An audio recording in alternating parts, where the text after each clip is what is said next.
جوانترین و گەرموگەشترین سڵاوەکانتان پێشکەش بینەرانی خۆشەویستی تەلەڤیزیۆنی کۆمەڵە. خۆشحاڵم بە بەرنامەی دیدار و ڕەباوە دەبمەوە میوانی ماڵەکانتان. لەم بەرنامەیە بینەری وتوێژێک دەبن سەبارەت بە شار و ئەدەبیاتی کوردی، پرۆژێ جەلاقا، پرسی بوژانەوەی زمان و ئەدەبی کوردی لە دوو پارێزگای ئیلام و کرماشان و کارەکانی بەڕێز شەریف فەلاح، شاعر، لێکۆڵەری ئەدەبی و نووسەر بە میوانداری بەڕێزیان. ناوبڕێک ببینین ئەڕۆینە لای کاک شەریف.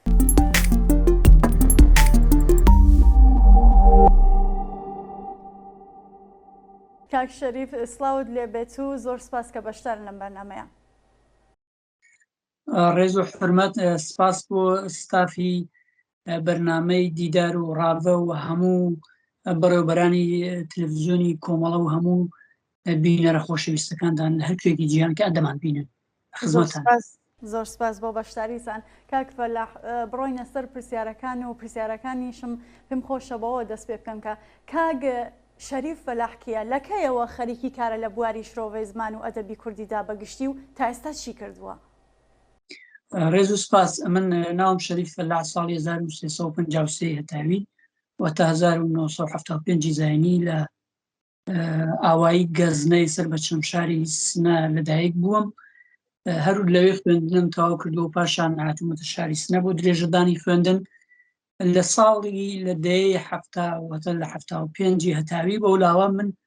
ئاشنای ئەنجومەنی ئەدەبی مەولەوی کورد لە شاری سنە بووم و لەوێ دەستم بە چالاکی فەرهەنگی و ئەدەبی و وەکو هەموو شاعران و نووسەرانی کورد منیش بە شیعرەوە دەستم پێ کردووە. و کاتێککە لە شاری سنە بووم لەوێ زیاتر لە ئەنجومەنی ئەدەبی مەولەوی کورد و هەروەها لە گۆڤاری سروە کە ئەو کات لە ورمێ دەردەچوو لە گۆڤارە خوێندکاریەکان وەکو گۆڤاری ئاوێنە، وەکو گۆڤاری تەڵخا لە شاری سنەوە، گۆڤاری تافگەی ناوەندی ئەنجومەنی ئەدەبی کورد و لە هەفتەنامەکانی وەکو سیروان و ئاوێر بەرهەمەکانم چاپ و بڵاو دەبوونەوە و دواتر لە ساڵی 81 هەتایی بەهۆی چالاکی سیاسیەوە لە ئێران قاچاق بووم و ڕۆژهەڵاتی کوردستانم بە یەکجاری جێهێشت و هاتمە باشووری کوردستان و لە ساڵی 2004ەوە بە جدی دەستم بە تێکۆشانی ئەدەبی کرد لە باشووری کوردستان و هەم هاوکات کە پێشمەرگە بووم کاری ئەدەبیشم دەکرد. لە 2004ەوە بە جدی دەستم بە کاری وەرگێڕان کردووە هەتاکو ئێستا کە ساڵی 2024 ئەمن 7 کتێبم لە بواری زمان و ئەدەبی کوردی و هەروەها لەو 7 کتێبە 7یان وەرگێڕانن لە زمانی فارسیەوە و ئەو دەکەی دیکەی نووسین و ئامادەکردنی خۆ من کە زۆربەیان لەسەر زمان و ئەدەبیاتی کوردی لە ڕۆژهەڵاتی کوردستان. بەڵێ، زۆر سپاس و هەر سەرکەوتوو بن. کاک شەریف، بۆچی ئەدەبیات ئاخێزگەی ئەندیشە و دەربڕینە؟ واتە ئەم ڕستەیە چییە؟ هەر وەک دەزانن بوارەکانی دیکە مەبەستم لە کۆمەلگای کوردیە من، چونکە هەموو نووسەرێک ڕۆڵەی ئەو سەردەمەیە کە خۆی تێیدا لەدایک دەبێت. ئێمەی کوردیش کۆمەلگایەکی هەموار واتە کۆمەلگایەکی نۆرماڵمان نەبووە. هەموو لایەنەکانی ئێمە وەکو کۆمەڵایەتی سیاسی مێژوومان لایەن دژمنان و داگیرکەرانی کوردستانەوە بەداخەوە شێوێنراوە. تەنیا شتێکە بەدەستی ئێمەوە ماوە زمانە. لە دووتۆی زمانیشدا ئەدەبیات دەخولقێ لەش وەکو ئەدەبیاتی ئەگەر شابەیتی ئەدەبیاتی ئێمەش لە قەڵامی بدەین شعرە وەکو توخم و ژانری باڵای ئەدەبیاتی ئێمە بە درێژایی مێژوو وەکو کۆنترین هونەر لە قەڵەم دراوە. من پێم وایە تەنیا ئەدەبیاتە کە مرۆڤەکان تێیدا بەبێ ڕق و قین و بغز و دووبەرەکەی دەتوانن پێکەوە بژین، دەتوانن پێکەوە بە عەشق و خۆشەویستی بژین. ئەو کۆمەلگایەکە تێیدا ئەدەبیات پێوەەر نەبێت، تێیدا زمان باڵانەکە، ڕێگە نەدرێت زمانی دایکی بخوێندرێت، ئەوە کۆمەلگایەکی نۆرماڵ نییە، کۆمەلگایەکی لە شتاغ و تەندروست نییە بەڕاستی. بۆیە باسی لەوم کردکە و کۆمەلگایەکە ئەدەبیات تێدا گەشە نەکات ڕێگە نەدرێ ئەدەبیات و زمان ڕەوتی ئاسایی خۆی بپێوێت وەکو مرۆڤێک وایە کە تووشی تەتەڵەی زمان بووبێت وەکو مرۆڤێک وایە کە تووشی زمانە پەتە بوو بێت بۆیە ئەو مرۆڤانش کە ناخوێننەوە دقیق یا بە پرژ و بڵاوی دەخوێننەوە یا لە بوارێکی تایبەتدا ناخوێنەوە هەمیشە لە پەیوەندی کۆمەڵایەتی و فەرهەنگی خۆیاندا تووشی ئاڵۆزی فکری و تووشی ناڕێکی دەبن بۆیە من پێم وایە ئەدەبیات ئاخێزگە و سەرچاوەیە کە بۆ هزر و ئەندێشە ئەمە بۆ معنای نییە کە ئەو کەسانەی کە خاوەنی خوێندەواری نین نیانتوانی و ڕێگەیان پێنەدراوەکە لە قوتابخانە بخوێنن کە ئیدی بەرین لە ئەدەبیات نا ئەو مرۆڤانش خاوەنی ئەدەبیاتن خاوەنی ئەدەبیاتی زارەکین خاوەنی ئەدەبیاتی شەفاین کە کۆمەلگای ئێمە بەخۆشیەوە پڕە لەو مرۆڤانەی کە ئەدەبیاتی زارەکی و ئەدەبیاتی شەفاهی ئێمەیان بە هەموو لق و پۆپەکانی ئەوە پاراستووە بۆیە ئەوانەش دەبنە دایکی ئەدەبیات دەبنە پاشخانێکی گرنگ بۆ پاراستنی ئەدەبیاتی هاوچارخ. کاک شەریف لە جێگایەکدا دەڵێ ژیان و خۆڕاگەری پشت ئەستورە بە قەڵایەک بە ناوی زمان دەکرێت زیاتر سەبارەت بە گرنگی زمان بدوێن؟ بێگومان ئەوە من لە توێژێکدا ئەو باسم کردوتمە ئەگەر کورد بیهەوێ ڕزگار بێت دەبێ پاڵ بە قەڵایەکەوە بدات بە ناوی زمانی کوردین. هەر وەک دەزانین ئێمە ئەگەر توخمەکانی نەتەوە لە قەڵەم بدەیت توخمەکانی پێناسەی نەتەوەی کورد وەکو مێژووی هاوبەش وەکو چارەنووسی هاوبەش وەکو خاچی هاوبەش وەکو ڕابردووی هاوبەش ئەمانە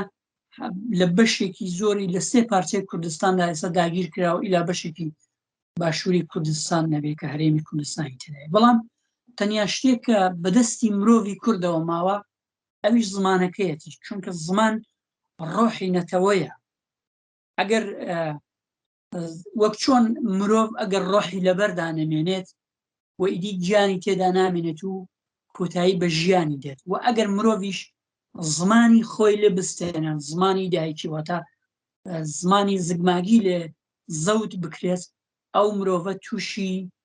شوناسی هوڤیەت دەبێت تووشی سەر لێ شێواوی ناسنامە و پێناسە دەبێت بۆیە من دەڵێم زمان شاکلیلی پێناسەی هەم میلەتە و هەم پێناسەی مرۆڤە وەکو تاک چونکە ئەگەر مرۆڤێک بە شێوەیەکی ئاسایی لە کۆمەلگایەکی نۆرمالدا ئیزنی پێ بدرێت هەر لە ڕەوتەکانی گەشەکردنی پەروەردەدا هەر لە دایەنگەوە واتە لە ڕەوزە و لە کودەکستانەوە بڕواتە قوتابخانە و زمانی دایکی بخوێنێ پاشان لە قوتابخانەی سەرەتایی دواتر ناوەندی و پاشان دواناوەندی و ئاستەکانی باڵای زانکۆش بخوێنێت ئەو مرۆڤە ئەگەر لە درێژایی بە درێژایی ژیانیشی چەندین زمانی دیکە بخوێنێت واتە زمانی ئینگلیزی و فەڕەنسی و عەرەبی و ئەو کاتەوە مرۆڤە تووشی سەر لێ شێواوی شوناس و ناسنامە نابێت چونکە زمانی دایکی خۆی هەر لە دایک بووە هەتا ئاخر بە زمانی دایکی خۆی خوێندویە بۆیە زمان لە لای نەتەوەی کورد شاکلیل و شاپەیوی پاراستنی هەموو جەمسەرەکانی کۆمەلگای ئێمەیە ئەوەی کە دوژمن نەیتووە دوژمنی ئێمە بە هەموو شێوازەکان بە ئەنفال بە هەڵەبجە بە ژنۆسایدی سپی بە ترۆر کەسایەتی بە شێواندنی هەموو مێژووی ئێمە ویستوانە ئێمە بە شێوەی فیزیکی لە ناو ببان بەڵام چەکێک تەنیا چەکێک بەدەست مرۆڤی کوردەوە ماوە و ئەم مەوزوعە زیاتر لە ڕۆژهەڵاتی کوردستان جەختی لێ دەکرێتەوە ئەویش زمانە چونکە زمان ڕۆحی نەتەوەیە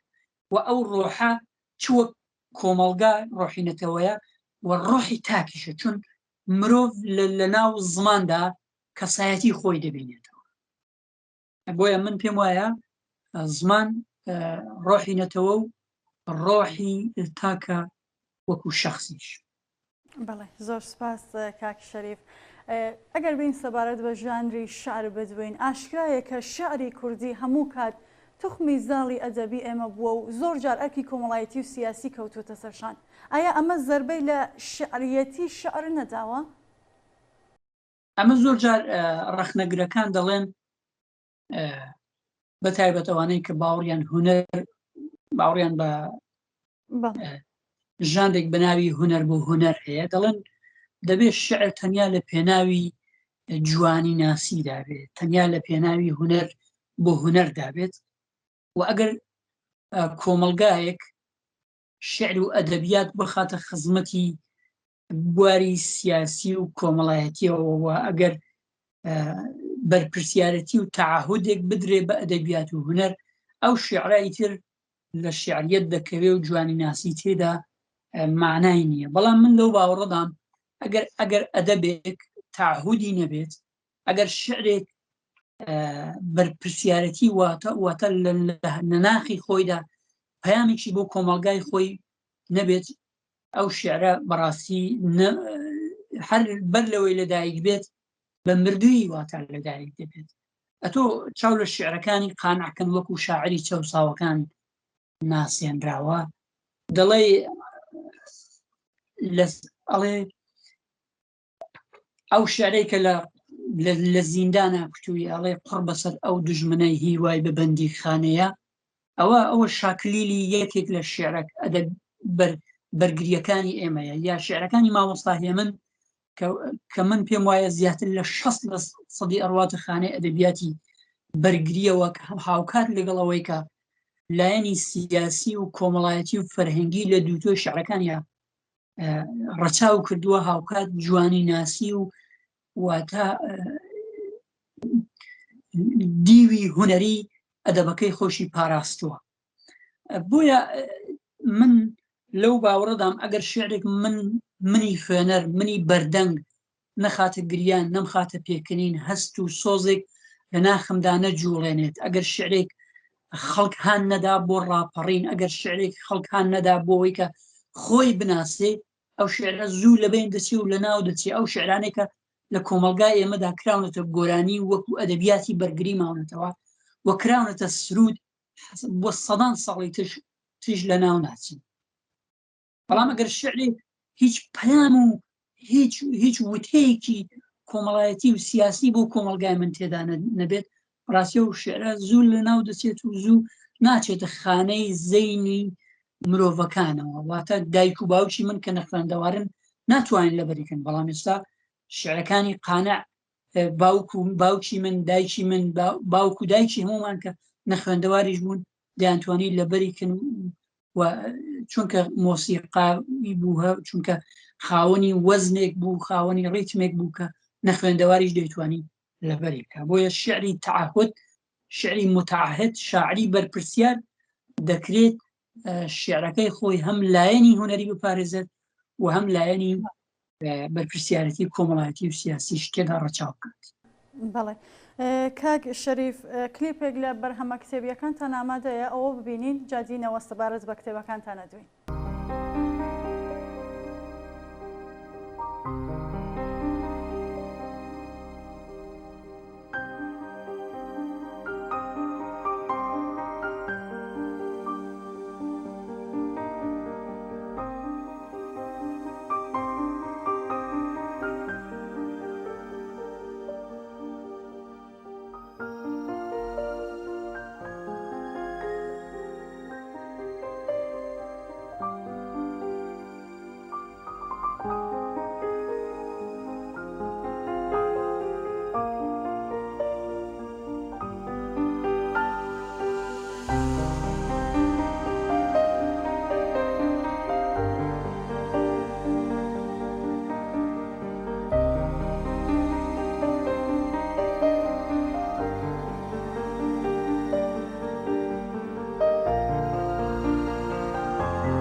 بەڵێ کاک شەریف شتێک کە لەو کلیپەدا زیاتر سەرنجیمنی ڕاکێشا بەرهەمەکانی پرۆژەی لێکۆڵینەوەی ئەدەبی دەلاقە بوو.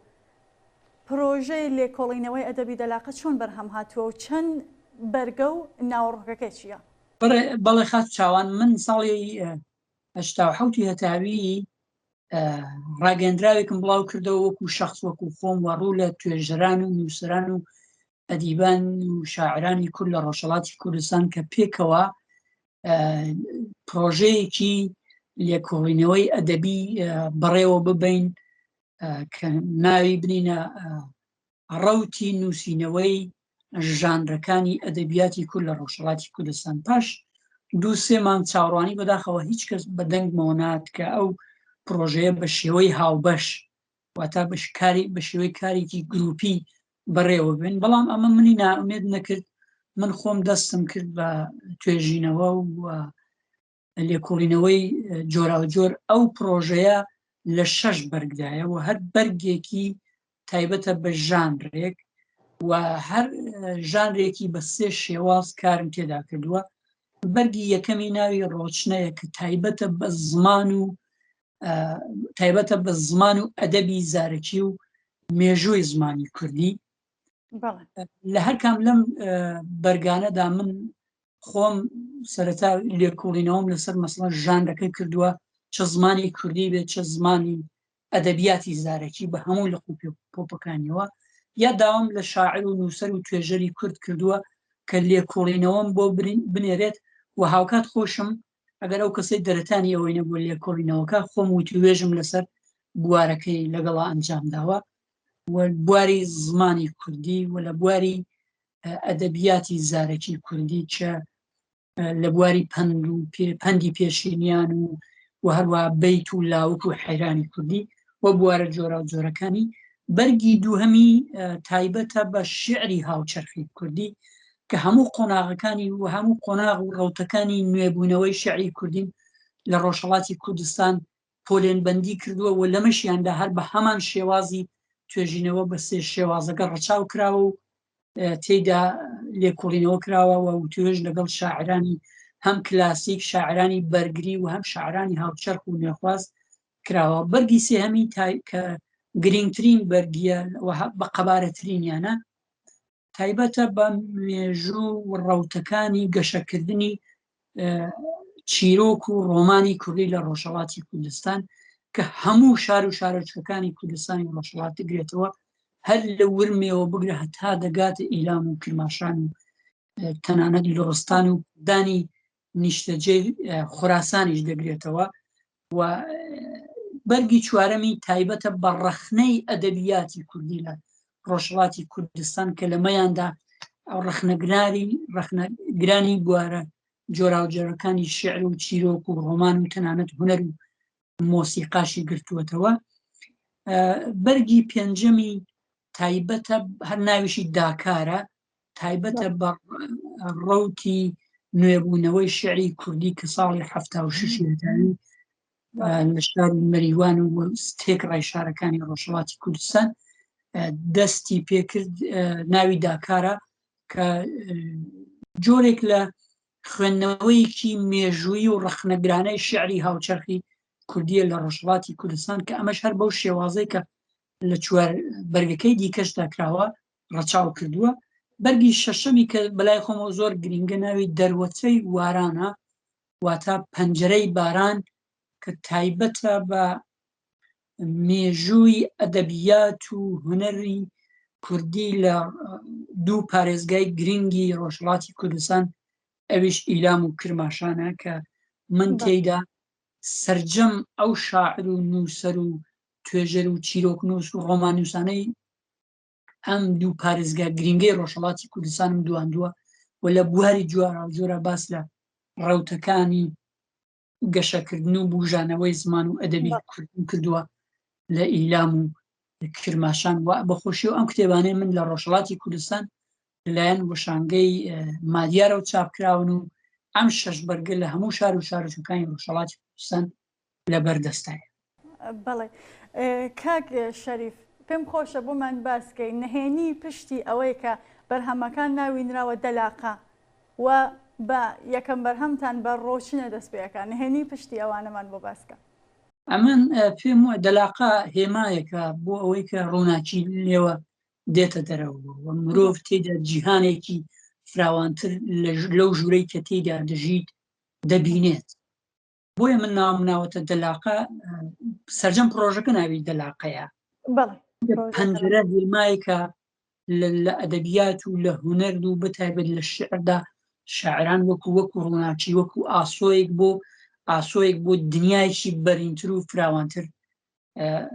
وێنای دەکەن لە زەینی خۆیاندا.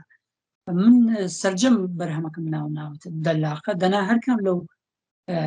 بەرهەمانە خۆی ناوی ڕۆچنەیە، دوایە بەرگی دووەم ناوی ڕابوونە، بەرگی سێهەم ناوی بەرگی سێهەم ناوی ڕابوونە، بەرگی چوارم ناوی بارستی دەقە، بەرگی پێنجم ناوی داکارە، بەرگی شەشەم ناوی و دەروەچەی وارانە. بەڵام سەرجەم ئەمانە کە ئەگەر لە کۆمەڵگایەکی داخراودان وەکو ژوورێک لە قەڵەمی بدەیت دەکرێت وەکو دەلاقەیەک وەکو ڕۆچنەیەک چاوی لێ بکەیت بۆ دنیایکی فراوانتر، بۆی کە تۆ دنیایکی فراوانتر لە قوژبنێک ببینیت. من پێم وایە ئەو کتێبەی من وەکو سەرچاوەیەک وایە هەر کەسێ بیهەوێت لە هەر کام لەو ژانرانە لێکۆڵینەوە و توێژینەوەکە لە پانتایی ئەدەبیاتی کوردی لە ڕۆژهەڵاتی کوردستاندا دەکرێت ئەو کتێبانەی من وەکو سەرچاوەیەک وەکو هەوێنێک بەکاربێنێ هەرچەند لە باشووری کوردستانیش بەدەیان خوێندکاری واری ماستەری ئەدەبیات و زمان و شیعر و چیرۆکرد لەسەر ژانرەکانی شیعر، ژانی چیرۆک، ژانی ڕۆمان وە لەسەر کەسایەتیەکان کە لەو کتێبانەی مندا هەیە ئەو خوێندکارانە بەکاریان هێنا و کردوانە بە سەرچاو بۆ توێژینەوەی زانکۆی. بەڵێ زۆر سپاس. کاک شەریف باسی پارێزگاکانی ئیلام و کرماشانت کرد، پرسی بوژانەوەی زمان و ئەدەبی کوردی لە دوو پارێزگای ئیلام و کرماشان کەی دەستی پێکردووە و ئێستا لە چ دۆخێکدایە؟ لە ڕاستیدا گەر پرۆسەی شیعری نوێی کوردی، پرۆسەی نوێبوونەوەی شیعری نوێی کوردی لە ڕۆژهەڵاتی کوردستان بە سێ قۆناغ لە قەڵەم بدەین. قۆناغی یەکەمی کە دەبێتە دەیەی چلی هەتاوی هەتاکو و شۆڕشی گەلانی ئێران 1357 هێتانەوە تا 1970 زاینی. لەم پرۆسەیەدا چەندین شاعری نوێخواز کرد لە پارێزگای دوو پارێزگای ورمێ و سنا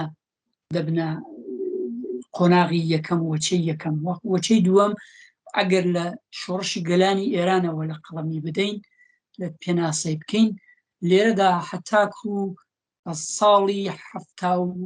1970 هەتاوی ئەبێتی قۆناغی دووەمە. قۆناغی سێم لە 76 هەتاویەوە، واتە بە جۆرێک هەرچەند پرۆسەی شیعری نوێی کوردی لە ئیلام و کرماشان لەگەڵ قۆناغی دووەمی ئەو ڕەوتی نوێبوونەوەدا دەست پێ دەکات و یەکەم گۆڤاری سروە کە لەسەر دەستی مامۆستا هێمن و دەیان شاعر و نووسەری دیکە لە ساڵی 64 لە ورمێ دەستی پێکرد. تەئسیر و کاریگەریەکی یەکجار زۆری لە بوژانەوەی هەموو ڕەوت و قۆناغەکانی شیعر و ئەدەبیاتی کوردی لە ڕۆژهەڵاتی کوردستان هەیە. و ئەم دامەزرانی گۆڤاری سروە و چاپبوونی ئەم گۆڤارە لە زۆربەی شار و شارچۆکان ئیلام و کرماشان بەتایبەت شاری شاباتی گردەوە و لەوێ ساڵی 1973 یەکەم ئەنجومەنی ئەدەبی لەوێ بەناوی ئەنجومەنی ئەدەبی سروە لە شاری شابات دەستی پێ لەسەر دەستی کەسانێکی وەکو جەلیلی ئاهەنگەر نژاد، فریادی شیری، عەلی ئۆلفەتی، سەلاحەدینی قەرەتەپەوە لە ئیلام لەسەر دەستی کەسانێکی وەکو زاهری سارایی، حەبیب الله بەخشوودە، هەروەها کامرانی ڕەحیمی و بەدەیان شاعر و نووسەری تر لە بوارە جیاجیەکانە دەستی پێکردەوە. و ئەم قۆناغە لە ئیلام و کرماشان زۆر جێگەی خۆشحاڵی و گەشتبینیە، چونکە زمان و ئەدەبیاتی خۆماڵی تێدا گەشەی کردووە و لە هەر کوێیەکیش هەر کۆمەڵگایەکدا زمان گەشە بکە شعور و ئاگایی و وشیاری نەتەوی لەو کۆمەڵگایە هاوشانی زمان گەشە دەکات. بە درێژ بوویە دەڵێم ئەم ڕەوتە گەشتبینیە بە درێژایی مێژوو و دژمنانی ئێمە بەتایبەت دوو حکوومەتی پاشایەتی و دوو کۆماری ئیسلامی ویستویانە لە ڕێگای جۆراوجۆری هەستی مەزهەبی و ناوچەگرایی و زاراوەگراییەوە دوو پارێزگای ئیلام و کرماشان و تەنانەت لۆڕستانیش لە چەقی بزوتنەوەی سیاسی و فەرەنگی ڕۆژهەڵاتی کوردستان واتە لە دوو پارێزگای سنە و ورمێدا بکڕن. ئەمانە هەرچەند لە کەڵکیان لە مەزهەب وەرگرتووە و لە عەشیرە و عەشیرەگرایی وەرگرتووە کە خەڵک لەوێ دووبەرەچێی زمانی و مەزهەبی بخولقێنن، بەڵام بەخۆشیەوە کاتێکە لە 76 بەراو ئەولا زمان و ئەدەبیاتی کوردی لەوێ گەشە دەکات و ئەنجومەنە ئەدەبیەکان باڵا دەکەن، ئیتر خەڵک دوور دەکەوێتەوە لە شیعروتن بە زمانی فارسی و زمانی بێگانە و لەوێدا زمانی خۆماڵی لەکی و فەیلی و کەلهوڕی و لوڕی و دەبنە هەوێنی هەموو بابەتە ئەدەبی و شیعریەکان و ئەو هاوپەیوەندیە نەتەوەیەی کە لە نێوان ئەنجومەنە ئەدەبیەکان دروست دەبێت تاکو ساڵی 85 و 86 هەتاوی ئیتر لەوێدا شعری نوێی کوردی لە ئیلام و کرماشانیش دوو ڕەوتی نوێ دەبینێتەوە. ئێستا ئیتر ئامارێکە کە دەڵێت لە ساڵی 91 یا 92 هەتاویدا ڕێژەی چاپی ئەو کتێبانەی کە لە ڕۆژهەڵاتی کوردستان بە لەکی و فەیلی و کەلهوڕی چاپ بوون دوو بەرابەر زیاترە لە مەسڵەن لە شێوەزارەکانی سۆرانی و هەورانی و کرمانجی سەر. ئەمە جێگەی خۆشحاڵی، ئەمە جێگەی گەشببینیەکە کە ئێمە بەرهەمی ئەم ئەنگایی و وشیاریە نەتەوەیە کە لە ئەدەبیات و زمانەوە دەستی پێکرد لە ئیلام و کرماشان لە شۆڕشی ژینادا بە تەواو مەعنا لە شۆڕشێکی سیاسی و کۆمەڵایەتی و فەرهەنگی بوو. ئێمە بەرهەمەکەیمان چینیەوە. ئێستا ڕۆڵەکانی کورد لەو دوو پارێزگایە هیچ کاتێک هەست بەوە ناکەن کە ئەوان لە چەقی بزوتنەوەی سیاسی و فەرهەنگی ڕۆژهەڵاتی کوردستان دانین، بەڵکو وەک چۆن مامۆستا ناسیری ڕەزازی دەڵێ بەبێ کرماشان کوردستان دیچەس. بەڕاستی ئەگەر بێت و ئێمە مێژووی زمان و ئەدەبیات و ڕەوت و قۆناغەکانی شعر و چیرۆک و ڕۆمان پۆلێنبەندیکەی و مێژوویەکی ئەمانە ئەم هەموو ژانرانە لە ڕۆژهەڵاتی کوردستان بنووسینەوە بەبێ ئاماژە بە کاریگەری کەسایەتی ئەدەبی فەرهەنگیەکانی ئیلام و کرماشان ئەو مێژووە لەنگە، ئەو مێژووە بارێکی وەکو بارێکە کە لایەکی لەنگە کە ناگاتە مەنزم. بۆیە ئیلام و کرماشان وەکو چاوێک وان، وەکو چاوی ساغوان بۆ ڕەوتی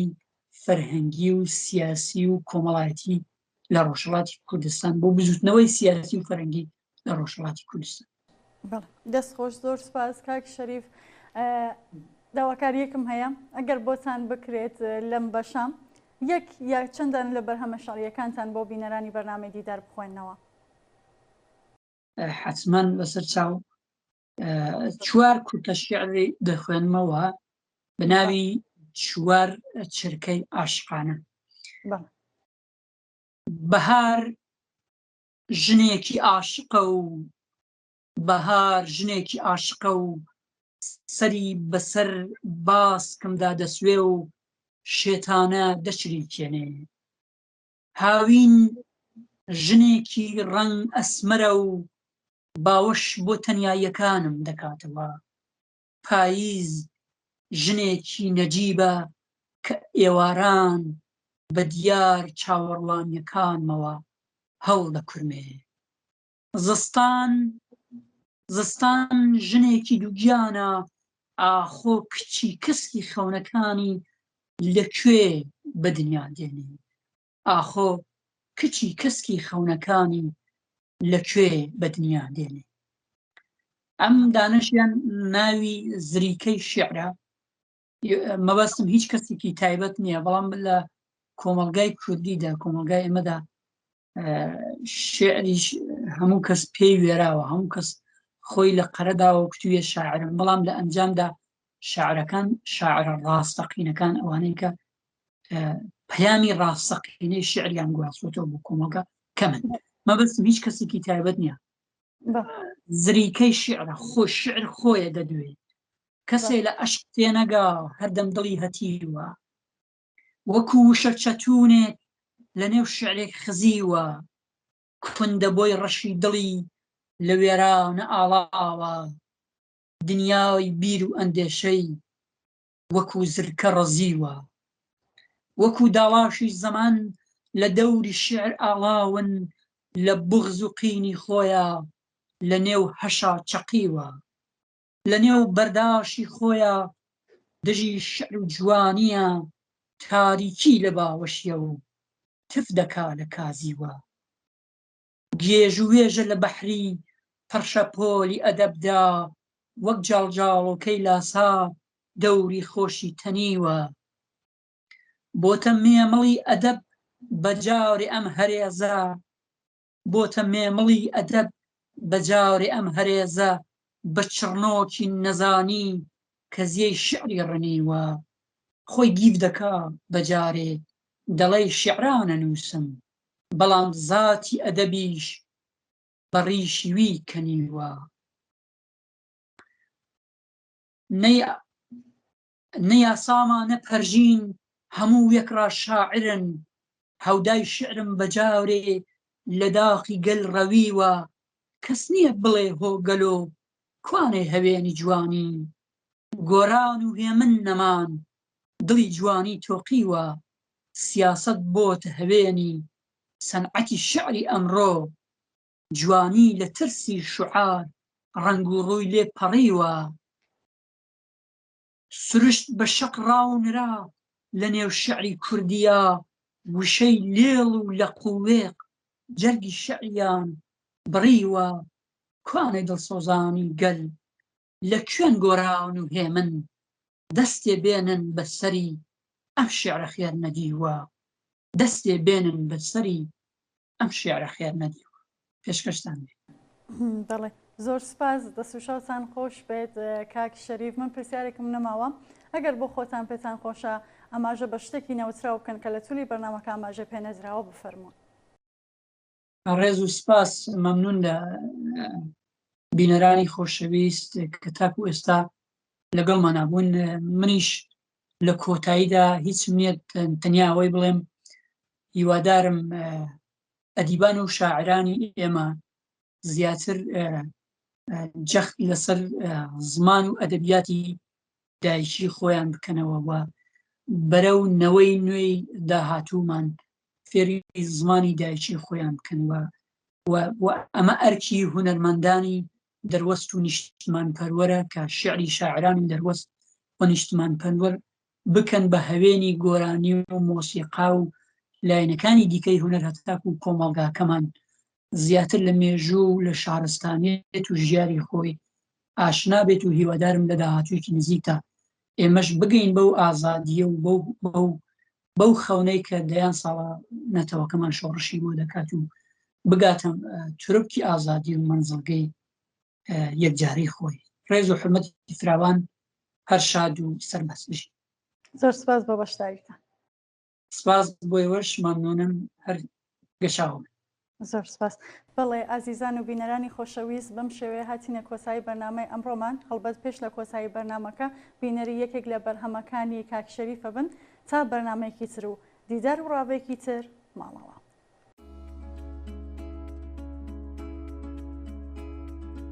زریکەی شەقام، شەقام ڕاوپەڕە جەنگی ژیاونە، ئاخێزگەی ئەوین لە خیابانە، من ئەو شەقامەم پڕم لە ئاوگر، تژین لە تۆڵە وەک کێو خۆڕاوگر، ڕۆژهەڵاوتێکم پڕم لە ژیان، بانگی ئازادیم گەیوەتە جیهان، من شەقامێکی تووڕە و لاساورم، دوژمن دەردەکەم لە لاو دێو شارم، خوێنم جماوە و پاک خڕۆشاوم، ئاگرێکی بەتین وا لە هەناوم، ڕۆژهەڵاوتێکم پڕم لە ژیان، بانگی ئازادیم گەیوەتە جیهان، گڕم بورکاونم پشتم چیاوەیە دژمنی بەزی و پوشی دەمباوەیە شاورم حەماسەم شەقامی ڕاسا و دژمن زەلیلە و کەوتووە داماوە ڕۆژهەڵاوتێکم پڕم لە ژیان بانگی ئازادیم گەیوەتە جیهان شاری ڕاپەڕی و کچ پێشەنگەتی دەچڕێ سرودێک دژی کۆیلەتی شار و ژیان و ژینا و ئازادی دەچڕن گۆرانی دژ بە بێدادی ڕۆژهەڵاتێکم پڕم لە ژیان بانگی ئازادیم گەیوەتە جیهان شار و شەقام و ڕۆژهەڵاتی گڕ خوێنی جماوە و دژمن دەکا قڕ من ڕۆژهەڵاتم زێدی زاراکان بە خوێن دەینووسم ڕێگای ژینە و ژیان ڕۆژهەڵاتێکم پڕم لە ژیان بانگی ئازادیم گەیوەتە جیهان ئیتر ناوەستم هەتا سەربەستی شایانم نییە ژینی ژێردەستی شەقام ڕاپەڕا جەنگی ژیانە ئاخێزگەی ئەوین لە خیابانە ڕۆژهەڵاتێکم پڕم لە ژیان بانگی ئازادیم گەیوەتە جیهان جینا شهیدی ام جارا لغربتی بیوارا و پرچی رود هواری کرد نای مجر داری صدارا جینا شهیدی ام جارا جینا شهیدی ام جارا جینا شهیدی ام جارا جینا شهیدی ام جارا شار و شقام هوارکن کجی خواهی ترور مکن امرو لکولانی همو شارک کجی کی خواه پلکاکن جینا شهیدی ام جارا جینا شهیدی ام جارا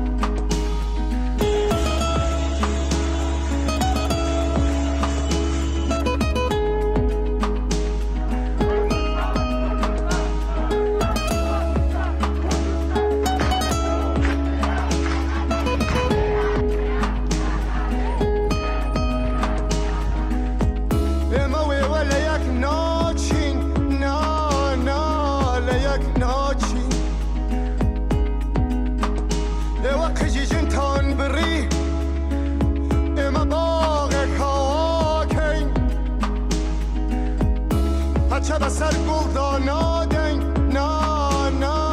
نادین جینا